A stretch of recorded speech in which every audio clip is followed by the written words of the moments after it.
Hey Pokemon Masters, Birdkeeper Toby here. I've already tried filming this video once before and didn't feel like my points were particularly coherent, so great start Toby. But what I do want to talk about is loot boxes and Pokemon cards and how are they linked, how are they related? And this is not me playing on the relevancy of loot boxes. Really, I should have been talking about it about a year ago, because loot boxes were pretty big back then. I mean, they're still pretty big. They sell very well. Loot boxes typically being an online purchase when you're inside a game. So once you bought the game, you do this microtransaction with real money, you get a loot box. It's got better weapons, cool items, exclusive skins, that kind of thing. And about a year ago, there was a lot of controversy because of EA and Star Wars Battlefront 2.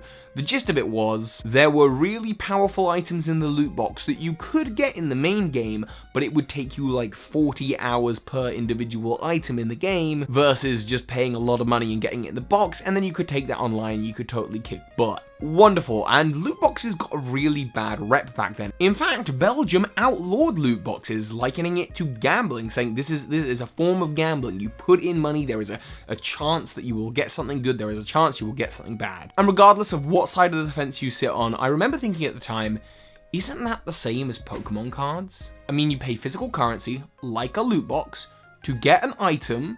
Okay, one's digital, one's physical, and inside that pack there has been a printing of cards, and there is a chance you'll get a really good card, even smaller chance you'll get a very good card. Isn't that kind of the exact same thing? I think yes. Yes, it is. And the big fundamental difference, of course, is the physical-digital split. Now, first and foremost, just as a baseline thing, digital stuff has value. The fact that loot boxes exist in a game means that we've decided, yeah, I want to pay a tenner to get a certain kind of lightsaber.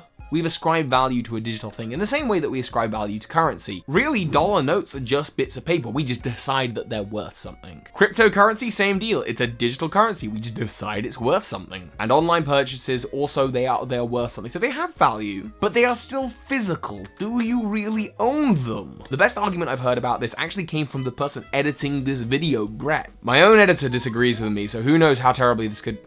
Oh, come on. Now that's just childish. And Bret's main point was at the end of the day, one day, the servers of the various games that you play could shut down. You no longer actually own the product, where with Pokemon cards, you have those cards for as long as you have them. And I argue that that still doesn't change as to whether Pokemon cards are essentially loot boxes. And by the way, to be clear, I'm not arguing that they are necessarily like they have to be loot boxes in the exact phrasing, because depending on how you or the dictionary or official sources define a loot box, it may have to be a digital thing. I'm just saying that they are essentially the same. But I said it doesn't actually change whether they are essentially the same. It's just more like rather than you owning the cards, you are renting them. You are essentially renting the items, borrowing them from EA, or let's take for example Blizzard. Blizzard have a digital card game, but you don't actually own the cards. The cards aren't yours to keep. They only exist as long as Hearthstone and Blizzard keep going, which, given their track record with games like World of Warcraft that have gone on for over a decade, they're probably going to be around for a while. But again, take packs of Hearthstone, you can pay to buy a physical pack or box that has in it a chance of having a really good card that you can use in competitive play online. In the exact same way, you can buy a pack of Pokemon cards and it has in it a chance of a certain kind of card. I've heard people argue about, oh, but the card could be generated when the pack's open. That doesn't really make a difference to me when the cards get in the pack, although I did as a kid used to stare in front of packs of Pokemon cards and wish and believe and think, they're all randomizing in there. Maybe if I open it now, and then not actually getting great cards, of course. But anyway, I digress. The point is, again, fundamentally, I think they're pretty much the same. Honestly, the real life equivalent would be going to the Pokemon company and going, hello, hi, I'd like to rent some cards from you. You would pay a one-time fee to buy a whole bunch of packs and a whole bunch of decks. And they'll go, cool, go enjoy those, play those. And every time you're done playing, just bring them back to us and we will look after them. And then if Pokemon disappears one day, your cards disappear. Just like if you were owning them, like them disappearing in a fire. And in fact, that is exactly what happens with the Pokemon online trading card game. With every physical pack you buy, you also buy a digital pack because there's a code in there that can be redeemed for a digital pack online. You can also earn packs for not doing anything. You don't actually have to pay money for them, so maybe the value is different. But if you're buying them first party from Pokemon anyway, you're not buying individual code cards, you are paying for a pack. and then your collection is stored online and Pokemon owns it. And your account, for as long as you have access, has access to those specific cards that you have so that you can play competitively online. But hang on, if loot boxes have been outlawed in Belgium because they're gambling, does that make Pokemon cards gambling?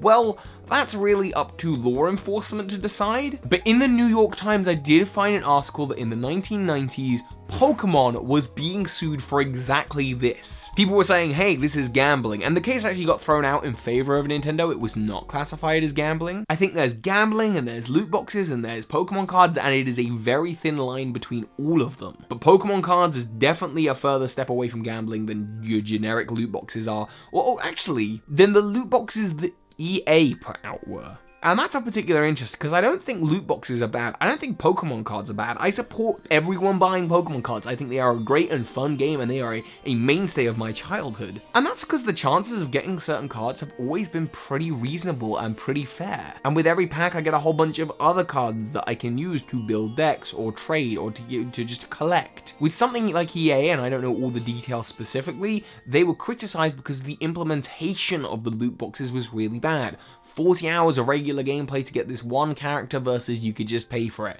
Everyone was going to pay for it, and if they didn't pay for it, they were going to have a terrible time playing the game online. With Pokemon cards, you can play with your friend who has the same amount of cards as you. It doesn't change the dynamics of the game. Loot boxes aren't bad. The implementation of them is usually pretty good, and with Pokemon cards, it's very good.